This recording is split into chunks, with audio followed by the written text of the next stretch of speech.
같이 한번 빌립보 4장 6절부터 7절 합독합니다. 아무것도 염려하지 말고 오직 모든 일에 기도와 간구로 너희 구할 것을 감사함으로 하나님께 아뢰라. 그리하면 모든 지각에 뛰어난 하나님의 평강이 그리스도 예수 안에서 너희 마음과 생각을 지키시리라. 아멘. 예, 오늘은 빌립보 4장 6절 7절 말씀까지 세 가지 눈 이런 제목으로 은혜를 나누고자 합니다. 하나님께서 주시는 기도 응답 가운데 최고의 응답이 뭐냐? 우리의 마음과 생각을 지키는 것입니다. 우리의 마음과 생각 가운데 늘 복음으로 그리스도로 충만한 것입니다. 우리가 가진 시각만큼만 세상을 이해할 수 있는 것처럼 내가 어떤 생각과 마음을 가지고 있느냐에 따라서 기도 응답이 달라지고 내 인생의 방향도 달라지게 되어져 있습니다. 우리가요 내가 마음에 생각하고 있는 것이 왜 중요하냐면요, 그것이 나의 사고가 되기 때문에, 생각하는 시스템이 되기 때문에. 또 뭡니까? 마음과 생각이 결국 뭐가 되어집니까? 내가 생각하는 회로도가 되고 시스템이 되고, 나도 모르게 늘 그런 스타일, 생각하는 스타일이 있단 말이에요. 부정적인 스타일이 있는가 하면은 지나치게 긍정적인 스타일이 있고, 또 여러 가지 생각하는 게 빽딱한 스타일이 있는가 하면은 남을 100% 못 믿고 늘 의심하는 스타일이 있고, 이게 이제 그 사람이 생각하는 이 망상장애라는 거는 뭐 자꾸 이제 망상적인 거 피해의식을, 자기 피해의식을 자꾸 생각을 해가지고 모든 걸 듣는단 말이에요. 이게 이제 사고의 시스템이 되고요. 그게 결국 무슨 상황이 됩니까? 내 마음과 생각이 결국 나의 영적인 상태가 되어요. 그게 이제 영적 상태가 돼가지고 나중에 망상장애 같은 이런 일이 일어날 수 있단 말입니다. 그리고 뭡니까? 마음과 생각이 결국은 뭘 좌우합니까? 우리의 영혼을 사로잡습니다. 그래서 운명을 좌우하게 되는 겁니다. 이런 일이 일어날 수 있기 때문에 우리의 마음과 생각이 굉장히 중요합니다. 그래서 빌립보 4장 6절 7절에 마음과 생각을 가지고 지키리라 이랬는데, 우리가 마음과 생각을 들어있는 것만큼, 내가 생각한 만큼 응답을 받습니다. 그래서 허황된 생각을 하면은 허황된 응답이 옵니다. 응답이 안 오는 게 아니거든요. 잘못된 생각을 하면 자꾸 잘못된 방향으로 가고, 옳은 생각을 하면 자꾸 옳은 방향으로 응답이 올 수밖에 없습니다. 그래서 로마서 16장 23절에 보니까 가이오 장로라는 분이 계신데, 이분이 뭡니까? 십주인의 역할을 했잖아요. 이분이 기도 제목을 제대로 잡았단 말이에요. 우리도 기도 제목을 제대로 잡아야 됩니다. 그러니까 하나님이 축복하셨거든요. 옳은 기도 제목을 붙잡으니까 하나님이 축복하는데, 왜냐? 하나님의 능력은 전능하시니까 그분이 그쪽으로 응답을 계속 하실 수밖에 없습니다. 그래서 혹시 내 생각이 하나님의 자녀로서의 축복된 삶을 방해하고 있지는 않는지 점검해 봐야 돼요. 내 생각이 지금 내가 하나님의 자녀인데 내게 각인되어 있는 생각과 마음에 있던 상태가 이게 뭡니까? 생각이라면 사고를 이야기하고, 마음이라면 상태를 이야기하고, 이게 나를 좌우한단 말이에요. 생각을 바꾸기 위해서는 하나님의 관점으로 세상을 바라볼 필요가 있습니다. 자, 그러면 어떻게 해야 되느냐? 제일 먼저 세 가지 눈을 가져야 됩니다. 생각이 안 바뀌면은 절대로 뭡니까? 응답을 못 받습니다. 그래서 하나님의 말씀을 우리의 마음과 생각에 담아야 됩니다. 각인해야 돼요. 우리의 생각을 바꾸려고 하면은 생각이 바뀌어야 많은 것들이 바뀔 거 아닙니까? 근데 우리는요, 자꾸, 생각이 바뀌어야 많은 일이 바뀔 수 있는데, 거꾸로 하려고 한다면, 일을 자꾸 하려고 하는 거지, 생각은 안 바꾸고. 그래서 뭡니까? 내 마음과 생각 속에 하나님의 말씀을 담아야 됩니다. 그래서 첫째는 뭡니까? 역사 보는 눈이 있어야 됩니다. 모든 길은 로마로 통한다는 말처럼, 한때 로마는 전 세계인이 모이는 교역의 중심이었습니다. 로마는 그리스도인을 조롱하며 핍박했지만 결국 기독교를 국교로 삼게 되었습니다. 이게 역사 보는 눈입니다. 모든 역사는 마태복음 24장 14절에 복음이 전파된 후에야 끝이 올 것이다 이야기했잖아요. 여러 가지 말시에 이런 징조 저런 징조 막 일어날 겁니다. 그것도 우리 참고해야 되겠지만 중요한 것은 그게도 속으면 안 되고, 복음이 모든 민족에게 전파되고 난 이후에 모든 사람이 민족에게 한 번은 더 복음을 듣게 하고 난 이후에 그때 주님이 올 거라 했습니다. 그래서 아직도 200 종족이 이상 남아있다고 합니다. 자, 하나님께서는 로마를 통해 전 세계에 복음을 전할 뭡니까? 계획을 가지고 계십니다. 로마는 그리스도인을 조롱하고 핍박했지만 국가로 삼을 수밖에 없는 것은 하나님께서 로마를 통해 전 세계에 복음 전할 계획을 가지고 계셨기 때문에 이거를 막을 수가 없었다 이 말이에요. 시간이 지나 유럽의 복음이 희미해졌을 때 미국을 통해 복음 운동을 일으켰습니다. 이제 유럽의 복음 운동이 끊어지고 나니까 미국을 통해서 지금 우리가 사는 시대도 마찬가지입니다. 하나님께서는 항상 복음 중심으로 움직이고 계신다. 이게 이제 믿어져야 됩니다. 앞으로도 하나님께서는 복음을 깨닫고 전도하는 자녀를 가장 귀하게 쓰실 것입니다. 그래서 우리는 뭔가 모든 것들은 마태복음 24장 14절 기준으로 사도행전 1장 8절을 기준으로 그래서 경제도 뭡니까? 불신자 경제가 따로 있습니다. 왜 불신자 경제냐? 불신자는 전도자를 위하여 하나님이 전도운동을 위하여 우주를 움직이고 계신데 이거를 위하여 지구를 이 사회를 유지해야 되기 때문에 불신자를 통해서 그 일에 전무할 수 있도록 그 이 사회도 자꾸 발전해야 될 거 아닙니까? 물론 뭡니까? 크리스찬일 수도 있겠지만은 인터넷이다, 비행기다, 바울 시대하고 다르잖아요. 전도운동을 마음껏 할 수 있도록 효과적으로 할 수 있도록 하나님은 그러니까 불신자 경제지만 정확하게 말하면 불신자가 가지고 있다고 해서 불신자 경제가 아니고 사회를 유지하기 위한 경제는 따로 있는 거예요. 그게 주로 이제 불신자들이 많이 장악해가 있다 이 말이죠. 그 다음에요 전도 경제라고 있습니다. 이거는 사명자 경제입니다. 전도자를 위해서 숨겨놓은 경제는 또 따로 있습니다. 그 이걸 못 누리고 있으니까 신앙은 지금 허감 경제가 뭡니까? 블랙 경제로 들어가고 있단 말이에요. 완전히 장악되어 있습니다. 그 다음에 미래 경제는 따로 있습니다. 우리 후대를 살리기 위해서 준비할 수 있고. 그래서 우리도 뭡니까? 경제 축복을 누리려고 하면은 사회를 유지할 수 있는 경제에 놓고도 기도해야 됩니다. 그리고 뭡니까? 전도와 선교를 위한 경제가 또 있습니다. 그거 놓고 기도하며 전도와 선교 헌금을 해나가고 교회를 살리기 위해서 11조 헌금을 하고 늘 뭡니까? 감사와 건축 헌금, 이 4대 헌금을 중심으로 해서 기도로 준비를 쭉 해나갈 적에 많거나 적거나 계획을 세워나갈 적에 하나님이 축복하신 겁니다. 그 렘넌트를 살리기 위한 경제가 또 따로 있습니다. 그 위에 앉아 우리가 부대를 살리기 위한 미래 경제. 앞으로도 하나님께서는 복음을 깨닫고 전도하는 자녀를 가장 귀하게 쓸 것이다. 복음 가진 산업인, 전도하는 중직자, 전도하는 렘넌트 하나님이 쓰실 것입니다. 전도자 중심으로 해 모든 것을 움직이시기 때문에. 자, 그래서 역사 보는 눈을 가져야 된다. 아무리 강대국이 있어도 복음 없으면 망하더라. 아무리 언약하고 배경이 없어도 복음이 있으니까 하나님이 쓰시더라. 복음 가진 그 나라를 썼단 말이에요. 유럽을 썼다, 미국을 썼다가 또 한국을 지금 쓰고 계신단 말이에요. 그러면 결국 뭡니까? 결국 복음 가진 개인도 마찬가지요. 복음 쪽으로 따라가는 가문도 마찬가지요. 복음 속에 있는 교회도 진짜 복음만 전하겠다고 결정한 교회도 마찬가지예요. 하나님 축복하실 수밖에 없다. 자, 두 번째 남은 자를 위한 눈입니다. 남은 자라는 말은 뭡니까? 하나님께서는 우리가 사는 지역을 살리시려고 흩어진 자, 숨겨둔 자로 남겨주셨습니다. 우리가 그냥 미국 온 게 아니라 자꾸 자기 기준으로 보면은 내가 미국 온 거야.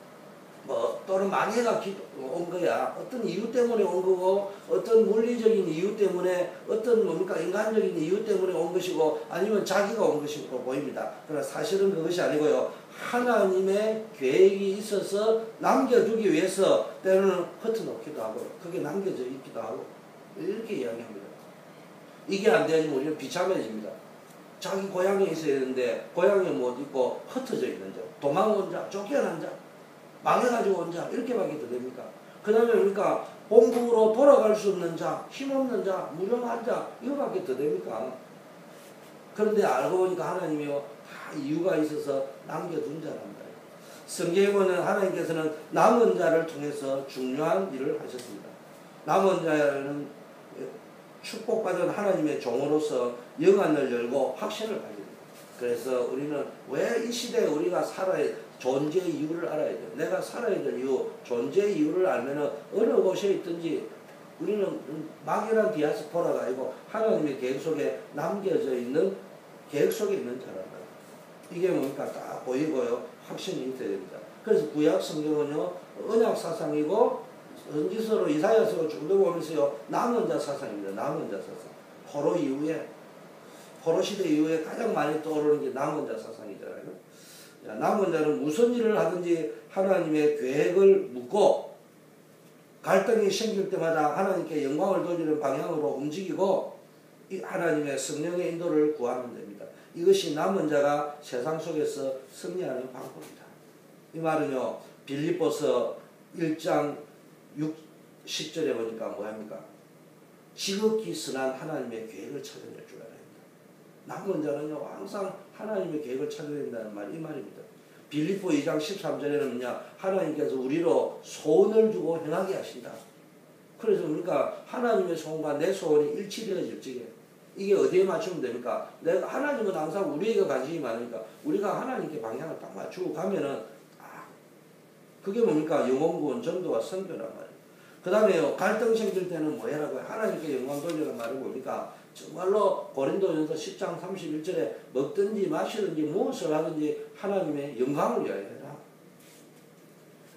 성령의 인도를 받아라는 말은 뭡니까? 요한복음 14장 16절 17절 보니까 뭡니까? 정말로 하나님 우리를 고아와 같이 버려두지 아니하고 우리를 인도하시고 성령이 우리에게 임하면요 깨닫게 하고 기억나게 하고 생각나게 하고. 그래서 그러니까 이게 남은 자가 가져야 돼요. 남은 자는 늘 우선순위를 하나님의 나라와 의를 맞추고 방향을 늘 하나님의 영광에다 맞추고 그 다음에 뭡니까? 늘 하나님의 계획, 지극히 선한 계획이 문제 속에 있기 때문에 그걸 찾아내고 이게 남은 자가 가져야 될 룬입니다. 렘넌트가 가져야 될 룬입니다. 세 번째는요, 시대의 위기를 보는 것. 이 시대를 볼 수 있어요.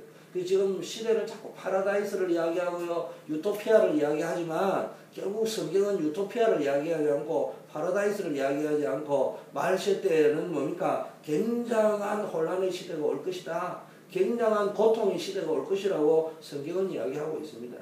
오직 길은 하나뿐이요, 예수 그리스도 안에서 부활하는 자, 부활주의인데 그 사람들에게만 하나님의 긍휼과 은혜가 있단 말이에요.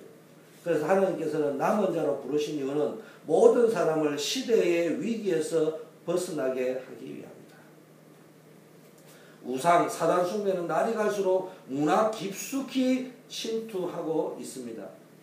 이제 하나님의 관점에서 역사를 바라보고 남은 자가 왜 중요한지 자기의 정체성을 쭉 가지고 중요성을 알아야 됩니다.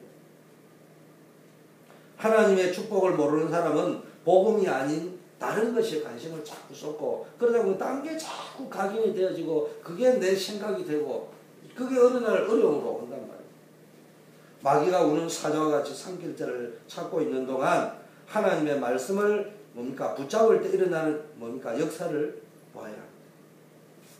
마귀는 계속 우리를 공격하지만은 하나님의 백성이 하나님 말씀 붙잡을 적에요, 흑암 근시가 무너진단 말이에요. 이거를 체험해야 됩니다. 흑암 세력이 공격해 와도 복음만 있으면은 승리할 수 있다.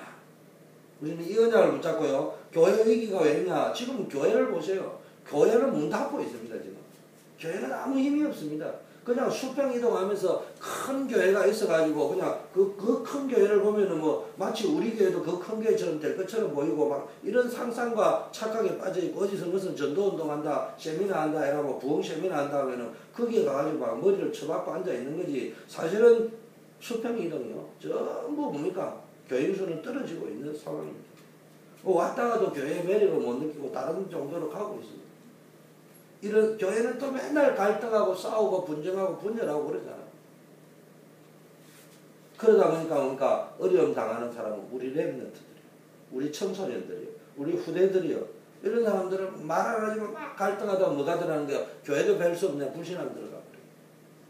초신자들 흔들리. 그런데요, 지금 보니까 그러니까 이 3단체 시대가 되어버렸습니다. 뉴 에이지, 3위기라는 말이 나온대요. 뉴 에이지, 프리메이스, 무속인들, 이런 사람들이 3단체들이 막 지배를 하고 있고요. 또 3위기 시대라고 할 때는요, 뉴 에이지, 프리메이슨을 중심으로 무속인들을 중심으로 한 사단 부흥 시대가 와버렸다. 두 번째는 뭡니까? 기독교가 멸망하는 시대가 와버렸어요. 대체 종교 시대.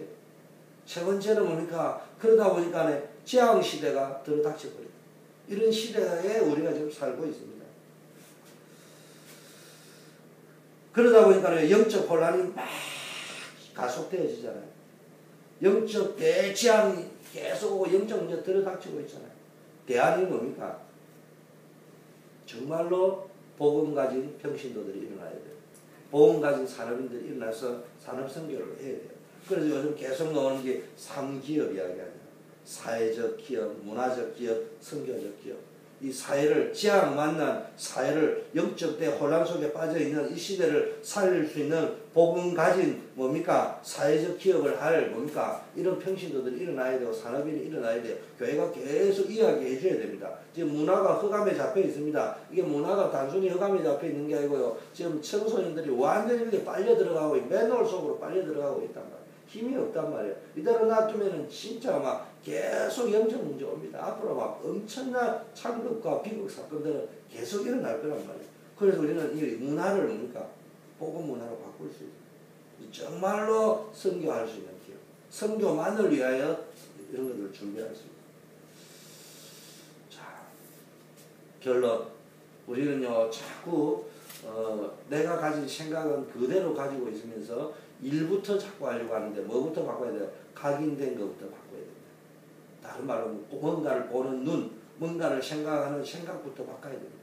그러고 나서 내 마음의 영적 상태를 바꿔야 됩니다.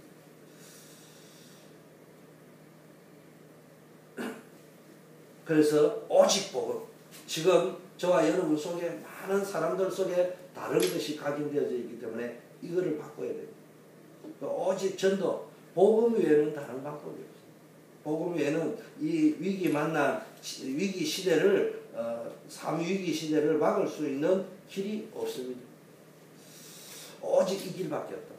오직 기도. 복음이 내 것이 되어 복음과 뭡니까? 이 마음과 생각과 영혼 속에 뭡니까? 각인되어져 있어요. 뿌리 내려져야 뭡니까? 우리의 영적 상태가 뭡니까? 바뀔 수 있고 우리의 영혼에 뭡니까? 사로잡고 있는 모든 것들을 바꿀 수 있기 때문에 그때부터 내 운명이 바뀌는 거예요. 실제적인 운명이 바뀌는 거예요. 이 말은 무슨 이야기냐? 우리가 예수 그리스도를 영접했다. 이 말은 통장에 1,000만 불이 들어와 있다. 예를 들면 그거하고 똑같단 말이에요. 그게 뭡니까? 영접하는 거예요. 내 통장을 처음 개설한 거예요. 천국의 생명책에 내 이름을 기록하고 비밀번호 그리스도를 하고 나의 어카운트를 개설하는 것이 예수 그리스도를 영접하는 거예요. 신앙생활이라는 말은 뭡니까? 누리는 겁니다. 그러면 필요를 따라 내 어카운트에서 뭡니까? 내가 이미 내게 천국에 수천만 불의 뭡니까? 돈으로 치자면요. 어카운트가 개설되어 있다면 나는 그걸 이제 뽑아 쓰기만 하면은 내 운명은 바뀌는 거예요. 법적으로 운명이 바뀌었다는 말은 그 말이에요. 그러면 이제 실제적으로 운명이 바뀌려고 하면 내 영적 상태가 바뀌고 나의 인생이 바뀌려고 하면 어떻게 해야 됩니까? 그 어카운트에 있는 것을 뽑아 쓸 수 있어야 될 거 아니겠습니까? 그런데 내가 어카운트에 있는 걸 못 뽑아 쓰고 있더만 예수 그리스도를 영접해놔놓고도 구원받아 놓고도 내가 내 어카운트가 어디 있는지를 모르는 거예요. 그래 그걸 못 뽑아 쓰고 있단 말이야. 기도의 비밀 천국 열쇠를 주는데 그거를 못 누리고 있다 이 말입니다. 그러다 보니까 내 운명은 실제적인 운명은 불신자 때하고 똑같이 살아가는 거예요. 그 바보들 형이 나 통장에 있다. 나 천국 백성이다. 나는 통장에 가면 뭐 이제 저 옛날 누구만 우리 집에 가면 뭐 금송아지 있다. 그 소리만 하고 앉아있지. 자기는 뭐 밥도 한 그릇 못 얻고 앉아있는 이런 주제를 살아가면은 그게 되겠습니까? 그래서 진짜 우리는 모든 것을 뛰어넘을 수 있는 영적인 눈을 가져야 될 줄 믿습니다. 그래서 늘 오늘 기도해야 되겠습니다. 하나님께 주신 복음을 누리며 나의 생각과 마음을 하나님이 지켜주십니다. 나의 눈을 밝히사 역사를 보는 눈, 남은 자로서 시대 보는 눈을 열어달라고 우리 기도하고 예수 그리스도가 내 인생의 모든 문제의 답이라는 사실을 알고 말씀을 가지고 모든 문제에 적용하고 승리할 수 있도록 오늘 금요 기도회를 위하여 또 우리 4월달에 있을 전도 캠프를 위하여 같이 한번 합심해서 기도하고 개인 기도하다가 돌아가도록 하겠습니다. 하나님 아버지 은혜와 사랑을 감사드리고 오늘 세 가지 눈이라는 제목으로 은혜 받게 하여 주심을 감사드립니다. 하나님이 우리를 전도자로 불러주